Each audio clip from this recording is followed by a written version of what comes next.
গল্প পড়েছি তোর মায়। লেখিকা তাহমিনা ইসলাম। গল্পের ২তম অংশ। মাহির নিহিনকে আনতে চলে যায়। ছাদে গিয়ে দেখতে পাই নিহিন ছাদে দাঁড়িয়ে আকাশের পানে তাকিয়ে আছে। মাহির কিছুক্ষণ নিহিনের দিকে তাকিয়ে থাকে, আর মনে মনে বলতে থাকে, আমি জানি তুই আমার উপর অভিমান করে আছিস, কিন্তু আমার কাছে যে আর কোন উপায় ছিল না। আমাকে যেতেই হতো। তোকে ছাড়া আমিও ভালো ছিলাম না রে নিহিন। তুই ঠিক যতটা কষ্ট পেয়েছিস তার চেয়ে ১০০০ গুণ বেশি কষ্ট আমি পেয়েছি। তুই যদি আমার কষ্ট উপলব্ধি করতে পারতি তাহলে কখনোই আমার উপর অভিমান করতি না। Sorry Nihin, I am really sorry. আমি তোকে কষ্ট দিতে চাইনি। এসব ভাবতেই ভাবতেই মাহরের চোখের কোণায় অশ্রু জমে। এরপর সে নিহিনের পাশে গিয়ে দাঁড়ায়। নিহিন মাহিরের উপস্থিতি বুঝতে পেরে একটু সরে দাঁড়ায়, কিন্তু কিছুই বলে না। মাহির বলে, এখানে একা একা কি করছিস? সবাই আড্ডা দিচ্ছে আর তুই এখানে গরমের মধ্যে দাঁড়িয়ে আছিস কেন? নিচে চল, সবাই তোকে খুঁজছে। নিহিন কাপা গলায় বলে, আপনি যান, আমি আসছি। নিহি। মাহিরের মুখে এত বছর পর নিহি ডাকটা শুনে নিহিনের বুকের ভেতরটা মোচড় দিয়ে উঠে। ছোটবেলায় নিহিনকে সবাই নিহিন ডাকলেও মাহির নিহি ডাকত। মাহিরের দেখাদেখি বাড়ির অনেকেই নিহি ডাকা শুরু করেছিল, কিন্তু প্রথম একমাত্র মাহিরই নিহিনকে নিহি ডেকেছিল। তার ডাকে অদ্ভুত এক ভালোবাসা ছিল। আজ আবার সেই মানুষটার মুখে ডাকটা শুনে বক্ষস্পন্দন জোরালো হয়। নিহিন মাহিরের দিকে তাকায়। মাহির এতক্ষণ নিহিনের দিকেই তাকিয়েছিল। নিহিন তাকাতেই দুজনের দৃষ্টির মিলন ঘটে। মাহির দেখতে পায়, নিহিনের চোখ মুখ লাল হয়ে আছে। ফর্সা গাল দুটো টকটকে লাল হয়ে আছে। চুলগুলো এলোমেলো। সামনের ছোট ছোট চুলগুলো কপালের সাথে লেপ্টে আছে। অসম্ভব সুন্দর লাগছে দেখতে নিহিনকে। দুজন দুজনের দিকে অনেকক্ষণ তাকিয়েছিল।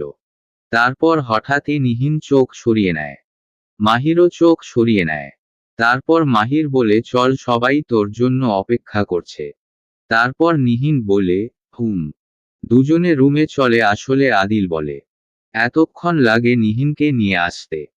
আমি তো ভেবেছি তুমিও নিহিনকে খুঁজতে গিয়ে হারিয়ে গিয়েছ। আর নিহিনকে বলে, কি রে, তুই কই ছিলি? নিহিন বলে, ছাদে ছিলাম। এই গরমের মধ্যে তুই ছাদে কি করছিলি? তোর কি মাথা টাথা খারাপ হয়ে গেছে নাকি? নিহিন বলে, না, আমি ঠিক আছি। আরিয়ান বলে, আয় এখানে এসে বসো, আমাদের আড্ডায় জয়েন কর। তারপর নিহিন বিছানায় গিয়ে বসে। তার ঠিক সামনে মাহির বসে। সবাই বেশ গল্প করলেও নিহিন মাঝে মধ্যে দু একটা কথা বলেছে। সে চুপচাপ বাকিদের কথা শুনছে। মাহির কিছুক্ষণ পর পর নিহিনের দিকে আর চোখে তাকাচ্ছিল। নিহিনকে নীরব বসে থাকতে দেখে মাহির মনে মনে বলে, আজ আমার জন্যই কি তোর এই নীরবতা? শুধুমাত্র আমার উপর অভিমান করে চুপচাপ বসে আছিস? আমার যে তোর এই নীরবতা সহ্য হচ্ছে না। যেই নিহিতার মাহির ভাইকে দেখলে মনের সব কথা সহজেই বলে ফেলতে পারত, সেই নিহি আজ মাহির ভাইকে দেখে নীরব হয়ে গিয়েছে। এটা আমি কি করে মেনে নিব বল? নিহিনের অস্বস্তি বুঝতে পেরে মাহির কল করার বাহানা দিয়ে রুম থেকে বেরিয়ে যায়। আর বাইরে বেরিয়ে মনে মনে বলতে থাকে, আমি তোকে কি করে বুঝাই যে আমি তোর কষ্ট সহ্য করতে পারি না? তোর নীরবতা আমাকে অস্থির করে দেয়। সেই ছোটবেলায়ও তুই কোন কারণে আমার সাথে রেগে গেলে চুপ হয়ে যেতি, অভিমান করলে নীরব হয়ে যেতি। তখনও আমি তোর নীরবতা সহ্য করতে পারতাম না। যেভাবেই হোক তোর অভিমান ভাঙিয়ে তোর মুখে আবার হাসি ফুটিয়ে তুলতাম। আমি এখনো চাই তুই সবসময় হাসি খুশি থাক। আমি চাই না তুই আমার জন্য কষ্ট পাস। যেভাবেই হোক তোকে আমি আগের মতো করবই। তুই এত বছর ধরে যে অভিমানের পাহাড় আমার জন্য জমিয়ে রেখেছিলি সেটা ভাঙতে একটু তো সময় লাগবেই। আমি কি ভালো ছিলাম তোকে ছাড়া? এমন কোন দিন ছিল না যেদিন আমার তোর কথা মনে পড়েনি? খুব ইচ্ছে করতো তোর সাথে কথা বলতে, কিন্তু তুই তো আমার সাথে কথা বলতেই চাইতিস না। তুই আমাকে ছেড়ে থাকতে যতটা কষ্ট পেয়েছিস তার চেয়ে বেশি কষ্ট পেয়েছি আমি। সেই 6 বছর আগেই আমার মনটা আমি এখানে ফেলে গিয়েছিলাম। এসব বলতে বলতেই মাহিরের চোখে পানি চলে আসে। তারপর সে নিজেকে সামলে নিয়ে আবার রুমে যায়। যতবার সে নিহিনের দিকে তাকাচ্ছিল ততবারই নিহির নীরবতা তাকে কষ্ট দিচ্ছিল। নিহিন মাহিরকে দেখে আবার গুটিসুটি হয়ে বসে। এর মধ্যে আরিয়ান বলে, নিহিন, তোর কি শরীর খারাপ লাগছে? চোখ মুখের এই অবস্থা কেন? তেমন কিছু না ভাইয়া, মাথাটা একটু ব্যথা করছে। আদিল বলে, গরমের মধ্যে পাগলের মতো ছাদে দাঁড়িয়ে থাকলে তোর মাথা ব্যথা না করে আর কার মাথা ব্যথা করবে? মাহির বলে, নৌসিন তুই নিহিকে নিয়ে রুমে যা, আর ওকে একটা ঔষধ খাইয়ে দিস। নৌসিন আর নিহিন রুমে চলে যায়। কিছুক্ষণ পর আদিলের কল আসলে সেও চলে যায়। আদিল চলে যেতেই আরিয়ান বলে, দেখেছিস আমার বোনটার কি অবস্থা করেছিস তুই? আমি কি করলাম?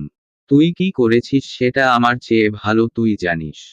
চিন্তা করিস না, ওকে আমি এরকম থাকতে দিব না। আমার নিহির কষ্ট দেখলে আমার ভেতরটাও উতালপাতাল হয়ে যায়। তোর নিহিকে আমি যতটুকু পেরেছি হাসি খুশি রাখার চেষ্টা করেছি। সব সময় চোখে চোখে রেখেছি। এবার তুই এসেছিস তোর নিহিকে দেখে রাখার দায়িত্ব তোর। বিকালে মাহিররা সবাই বাড়ির উদ্দেশ্য রওনা দেয়। মালিহা খান যাওয়ার আগে অনেকবার নিহিনকে বলেছিলেন উনাদের সঙ্গে যেতে, কিন্তু নিহিন বাহানা দিয়ে যায়নি।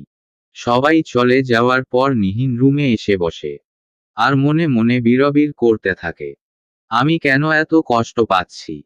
কেন আমি নিজেকে সামলাতে পারছি না? এত বছর যেভাবে কষ্টগুলো চেপে রেখেছি এখন কেন পারছি না? উনাকে দেখেই কেন আমার চাপা কষ্টগুলো বেরিয়ে আসছে? কেন আমি শক্ত থাকতে পারছি না? বারবার কেন ফুটবল হয়ে পড়ছি উনার সামনে? যেই মানুষটা আমার কষ্টের কথা না ভেবেই চলে গিয়েছিল আমি কেন তার জন্য কষ্ট পাচ্ছি? উনার জন্য কষ্ট পাওয়ার কোন মানে হয় না। আমাকে শক্ত হতে হবে। এসব ভাবতে ভাবতেই নিহিনের ফোনে কল আসে। কল রিসিভ করতেই অপর পাশে থেকে বলে, আসসালামু আলাইকুম ননদিনী। ওয়ালাইকুম আসসালাম। ফুপ্পিকে পেয়ে তো আমার কথা ভুলেই গেছিস। আমি এখনই তোকে কল করতাম তার আগেই তুই কল দিয়ে দিলি। হয়েছে হয়েছে আর বলতে হবে না। আমি জানি তুই ফুপ্পিকে পেলে দুনিয়াদারি ভুলে যাস। আরও এখন তো অনেক দিন পর ফুপ্পিকে পেয়েছিস। এখন কি আর তোকে খুঁজে পাওয়া যাবে? তুই তো জানিস আমি ফুপ্পিকে কতটা ভালোবাসি। মাঝে মাঝে মনে হয় ফুপ্পি আমাকে মাইশা আপুর চেয়েও বেশি ভালোবাসে। মাইশা আপু তো মাঝে মধ্যেই বলে, মাইশা আপু না, আমি ফুপ্পির মেয়ে। আমার যখন 23 বছর বয়স, তখন তো আম্মু অনেকদিন অসুস্থ ছিলেন। তখন বড় আম্মুকেই বাড়ির সব কাজ সামলাতে হতো। তখন ফুপ্পি আমাকে নিজের মেয়ের মতো আগলে রেখেছিলেন। ফুপ্পি বাড়িতে এসেই আমাকে নিয়ে চলে যেতেন। আমার খেয়াল রাখতেন। আম্মু সুস্থ হওয়ার পরও ফুপ্পি মাঝে মধ্যে এসেই আমাকে নিয়ে চলে যেতেন। সেই ছোটবেলা থেকেই ফুপ্পির আমার প্রতি আলাদা টান। সেইম আমারও। বুঝেছি বুঝেছি। তো তোর ফুপ্পি কি সারপ্রাইজ এনেছে তোর জন্য? বললি না তো। সারপ্রাইজের কথা শুনতাই নিহিন চুপ হয়ে যায়। কি রে, কিছু তো বল। মাহির ভাই এসেছেন। মাহির ভাই ছিল ফুপ্পির সারপ্রাইজ। মাহির ভাই মানে তোর ফুফাতো ভাই বড়টা, যিনি এত বছর বিদেশে ছিলেন। বাহ, তাহলে তো অনেক মজা করেছিস। তো উনারা কি আছেন এখনো? না, কিছুক্ষণ আগেই চলে গেছে সবাই। কিছু হয়েছে তোর? আজকে তুই এত চুপচাপ কেন? গলাটাও ভাঙা ভাঙা শোনাচ্ছে। কই কিছু না তো। কিছু তো একটা হয়েছেই। আমাকেও বলবি না? আমি নিজেও বুঝতে পারছি না আমার কি হয়েছে। মানে, দেখা হলো বলবো এখন ভালো লাগছে না। এমনিতেও অনেক কথা বলার আছে তোকে। আচ্ছা তাহলে চল কাল দেখা করি। রাত 9:30। মাহির রাতের খাওয়া দাওয়া শেষ করে রুমে এসে বসেছে। কাল থেকে বেচারা একটুও বিশ্রাম নিতে পারেনি। গতকাল সকালে এসেছিল। এসে ফ্রেশ হয়ে খাওয়া দাওয়া করে বসেছিল। তখন আফজাল আহমেদ এসে তার সাথে টুকটাক কথা বলেছিলেন। না বলে আশায় একটু বোকাঝোকাও করেছিলেন। মাহির আসার পর মালিহা খান তো অনেকক্ষণ ছেলেকে জড়িয়ে ধরে কান্নাকাটি করেছিলেন। মালিহা খান চাননি উনার ছেলে উনার কাছ থেকে দূরে চলে যাক। মাহির যেহেতু পড়াশোনায় ভালো ছিল সেহেতু আফজাল খানের ইচ্ছে ছিল তার বড় ছেলে যাতে দেশের বাইরে গিয়ে পড়াশোনা করে দেশে ফিরে প্রতিষ্ঠিত হয়। ছেলেকে দেশের বাইরে পাঠানোর সিদ্ধান্তে অটল ছিলেন তিনি।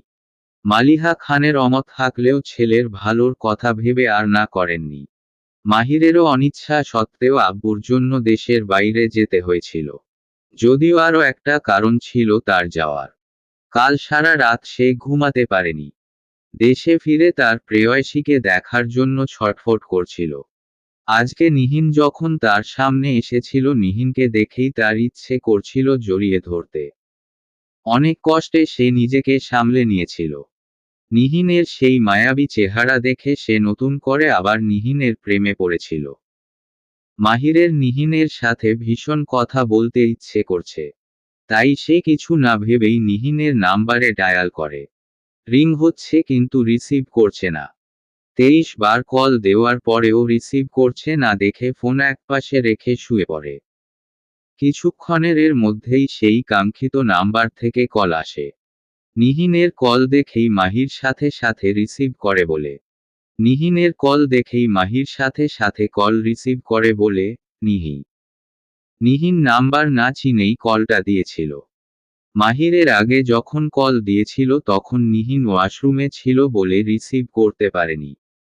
এসে কল দেখে কল ব্যাক করে। সে জানতো না এটা মাহিরের নাম্বার। মাহির নিহিকে ডাকার পর গলাটা চিনতে আর 1 সেকেন্ড সময়ও লাগলো না। নিহিন প্রথমে কেটে দিবে ভাবলেও আবার কি ভেবে বলে, জি বলেন। কি করছিস? কিছু না। খেয়েছিস? হ্যাঁ।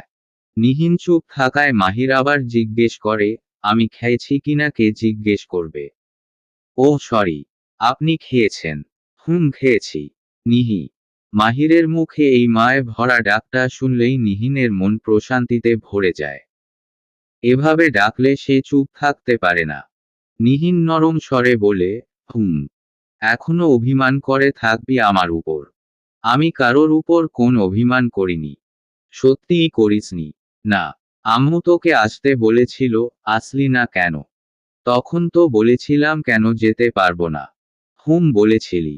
কিন্তু এটা তো সত্যি নয়। মানে?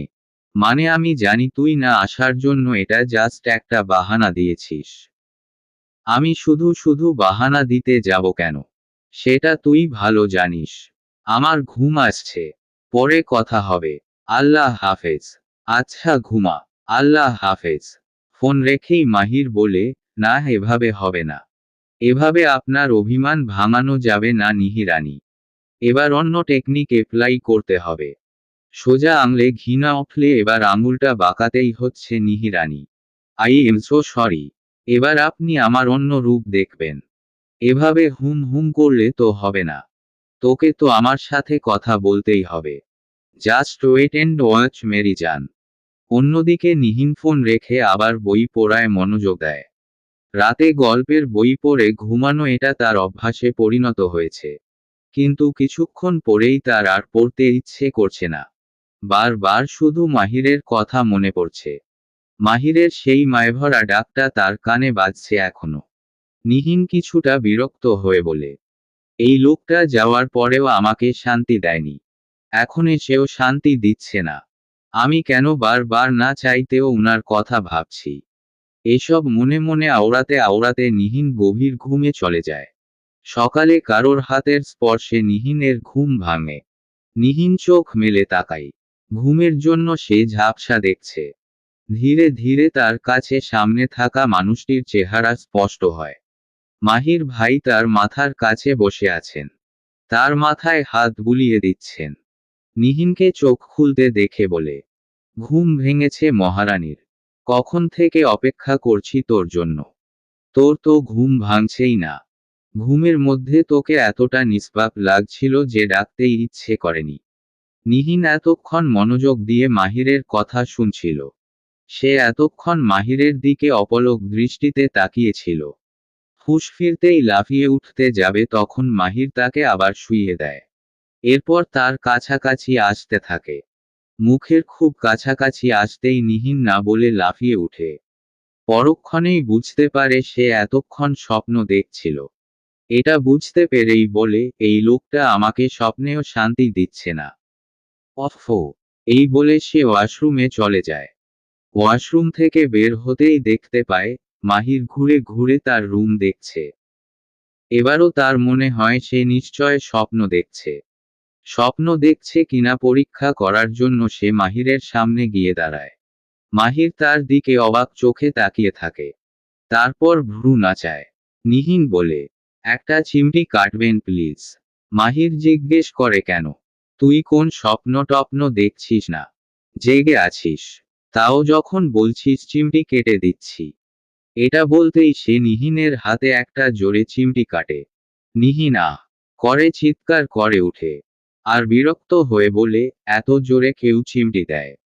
জোরে দিলাম যাতে তুই জেগে জেগে স্বপ্ন দেখলেও স্বপ্ন থেকে বের হয়ে আসতে পারিস। আচ্ছা, তুই কি কোন স্বপ্ন দেখছিলি? আপনাকে কেন বলবো? আচ্ছা বলিস না।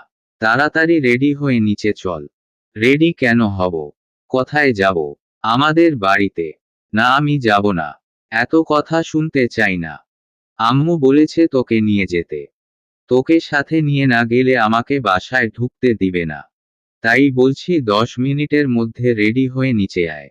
না হলে কিন্তু। না হলে কি? সেটা না আসলেই টের পাবি। আপনি সকাল সকাল এখানে আমাকে নিতে চলে এসেছেন। জি না। এদিকে আমার কাজ ছিল। তাই এসেছিলাম। আম্মু ফোন করে বলেছে আসার সময় তোকে নিয়ে আসতে। তাই তোকে এখনই যেতে হবে। আমি আমার আম্মুর বাধ্য ছেলে। তাই যাওয়ার সময় তোকে নিয়েই বাসায় ফিরব। নিহিন মুখ ভেঙচি দিয়ে বিড়বিড় করে বলে, হুহো, আসছে মায়ের বাধ্য ছেলে। কিছু বললি? না। আচ্ছা ঠিক আছে, তাড়াতাড়ি আয়। আমি নিচে অপেক্ষা করছি তোর জন্য। হুম। নিহিন রেডি হয়ে নিচে আসে। কালকে মালিহা খান যাওয়ার সময় তাকে একটা ড্রেস দিয়ে গিয়েছিলেন। ভালো রেজাল্টের জন্য গিফট করেছিলেন। নিহিন আজকে সেটাই পরেছে। নীল রঙের একটি ড্রেস। ড্রেসের উপর হালকা কিছু কাজ করা। ড্রেসটা নিহিনের একদম পারফেক্ট হয়েছে। সাথে একটা হিজাব পরেছে। ঠোঁটে হালকা লিপস্টিক আর চোখে হালকা কাজল পরেছে। নিহিনকে নিচে নামতে দেখেই মাহির সেদিকে তাকায়। মাহির তার নিহির আননে আশ্চর্য নয়নে তাকিয়ে থাকে। তার আখি যুগল সামনে থাকা মায়াবতীর আননেই নিবন্ধ। মাহিরকে এভাবে তাকিয়ে থাকতে দেখে নিহিন ভ্রু কুঁচকে চোখ ছোট ছোট করে মাহিরের দিকে তাকায়। নিহিন এভাবে তাকাতেই মাহিরের হুঁশ ফিরে। আর বিড়বিড় করে বলে, তুই কি আমায় এত তাড়াতাড়ি মেরে ফেলতে চাস নিহি? আমার যে এখনো বিয়ে করা বাকি। তোকে এভাবে সামনে দেখলে যে আমার নিজেকে কন্ট্রোল করতে বড্ড কষ্ট হয়ে যায়। নিহিন মাহিরের অভিমুখে দাঁড়িয়ে বলে, কি বিড়বিড় করছেন আপনি? কিছু না। চল। চল মানে? আপনি কি ভুলে গিয়েছেন? আমি এখন ঘুম থেকে উঠে এসেছি। এখনো খাইনি। এখন এখানে খেলে আমাদের বাড়িতে যে তোর জন্য আম্মু এত রান্না করে রেখেছে সেগুলো কে খাবে? চল চল বাসায় গিয়ে খাবি। এই বলে সে নিহিনের হাত ধরে এগিয়ে যেতে যেতে বলে, মামুনি আমি নিহিনকে নিয়ে যাচ্ছি। মারিয়া খান রান্নাঘর থেকে বলেন, ঠিক আছে যা। মাহির নিহিনকে স্পর্শ করতেই নিহিনের সর্বাঙ্গ কেঁপে উঠে। হার্টবিট এত জোরে চলছে মনে হচ্ছে হার্টটা এখনই বেরিয়ে আসবে। আজ অনেক বছর পর মাহির নিহিনকে স্পর্শ করেছে। সেই চিরচেনা হাতের ছোঁয়াটা আজ আবার পেল। কিছুক্ষণ আগে যেটা স্বপ্নে দেখেছে সেটা সত্যি হলো। মাহির তাকে স্পর্শ করেছে। মাহির নিহিনকে গাড়িতে বসিয়ে কাউকে একটা কল দেয়। কলে কিছুক্ষণ কথা বলে সেই গাড়িতে উঠে। এখনো নিহিনের হৃদস্পন্দন দ্রুত গতিতে চলছে। মাহির গাড়ি স্টার্ট দেয়। নিহিন বলে, আমি তো ফুপ্পিকে কালকে বলেছিলাম আমি যেতে পারবো না। তাহলে ফুপ্পি কেন আপনাকে পাঠিয়েছে? মাহির তার প্রত্যুত্তরে বলে, সেটা না হয় তোর ফুপ্পির থেকেই জিজ্ঞেস করে নিস। তারপর সে মনে মনে বলে, তোর জন্য একটা বড় সারপ্রাইজ ওয়েট করছে নিহিরানি। নিহিনকে চুপ থাকতে দেখে মাহির নিহিনকে ডাকে। নিহি। হুম। তোর কি বেশি ক্ষুধা লেগেছে? কিছু নিয়ে আসি তোর জন্য? না, লাগবে না। আচ্ছা ঠিক আছে, প্রায় চলে এসেছি। আম্মুকে বলবো যাতে তোকে তাড়াতাড়ি খাবার দিয়ে দেয়। মাহির আর নিহিন বাড়িতে ঢুকতেই মাহির বলে, আম্মু ওকে খাবার দিয়ে দাও। না খাইয়ে নিয়ে আসছি বাড়ি থেকে। কি বলিস? এরকম কেউ করে? মেয়েটা এতক্ষণ ধরে না খেয়ে আছে। তুই কি বলতো? রাস্তায় হলেও কিছু খাইয়ে দিতি। তোমার না মানে তোমার ভাগ্নি না খেলে আমি কি করব? আমি তো খেতে বলেছিলাম। নিহিন আয় মা। বাহ, তোকে তো এই জামাটা দারুণ মানিয়েছে। আমার ছেলের পছন্দ আছে বলতে হবে। তোমার ছেলের পছন্দ মানে? হ্যাঁ, এটা তো মাহির পছন্দ করেছে তোর জন্য। মাহির পছন্দ করেছে শুনে নিহিন মাহিরের দিকে তাকায়। মাহির সোফায় বসে মোবাইল নিয়ে কি যেন করছে। নিহিন মাহিরের দিকে তাকিয়ে মুচকি হাসে। মালিহা খান নিহিনকে খাওয়ার দেন। নে খেয়ে নে। তুমি খাইয়ে দাও ফুপ্পি। আচ্ছা ঠিক আছে। নিহিন খেতে খেতে জিজ্ঞেস করে, আচ্ছা ফুপ্পি আজকে আমাকে এভাবে নিয়ে আসলে কি ব্যাপার? এভাবে নিয়ে আসছি মানে? কিভাবে নিয়ে আসছি? নিহিন বলে, মাহির ভাই তো আমাকে এক প্রকার জোর করে নিয়ে এসেছেন। সকালে উঠে খেতে পর্যন্ত দেননি। মালিহা খান নিহিনের কথা শুনে মাহিরের দিকে তাকায়। মাহির মালিহা খানকে কিছু একটা ইশারা করে। মালিহা খান বলেন, তোকে আমার অনেক দেখতে ইচ্ছে করছিল। তাই মাহিরকে বলেছি তোকে নিয়ে আসতে। তুই আমাকে বল, তোকে জোর করে আনতে হয়েছে কেন? তোর বুঝি ফুপ্পির কাছে আসতে ইচ্ছে করে না?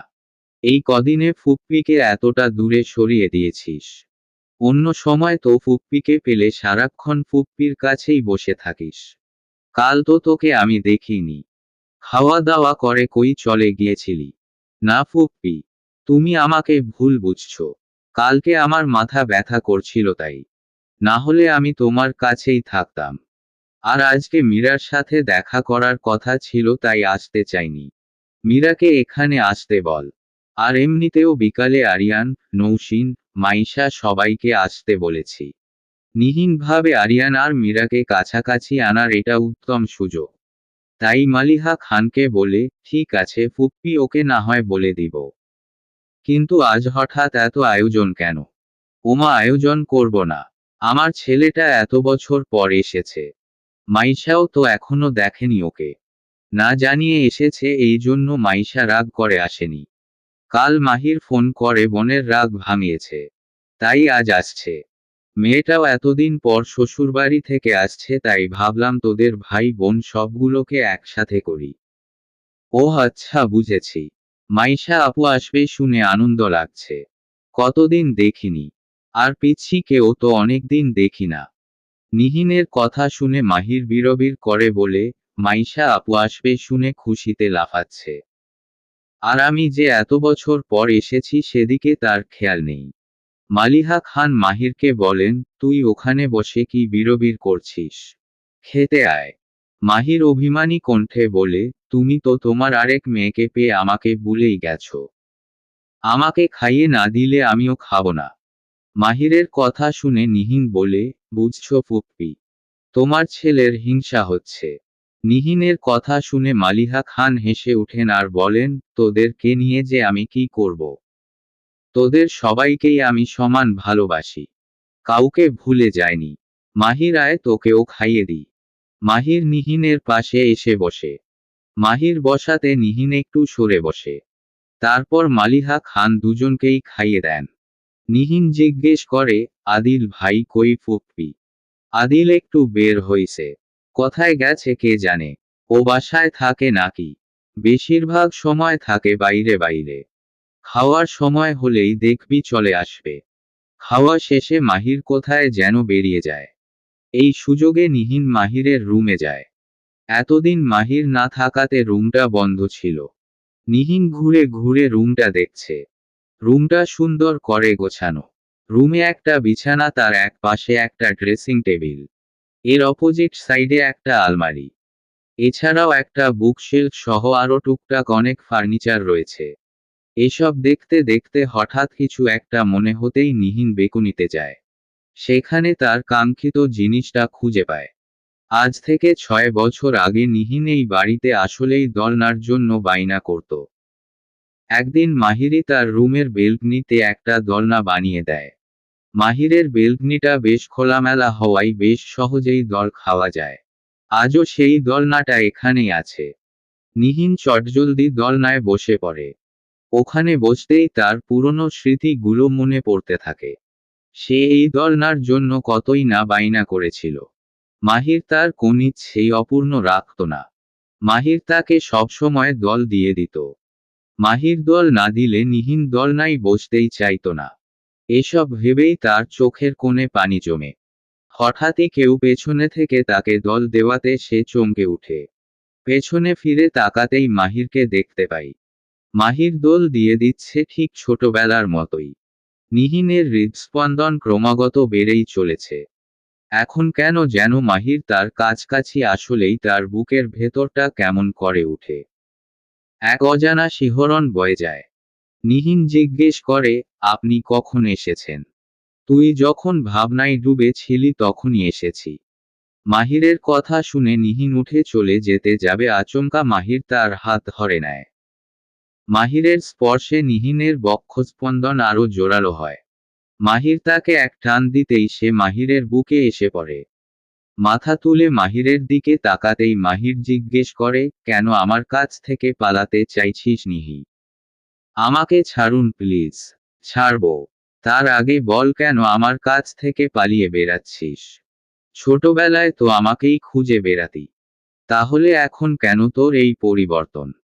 মাহিরের কথা শুনে নিহিন তাচ্ছিল্যের সুরে হেসে বলে, তখনকার সময়ের সাথে এখনকার সময়ের অনেক পার্থক্য মাহির ভাই।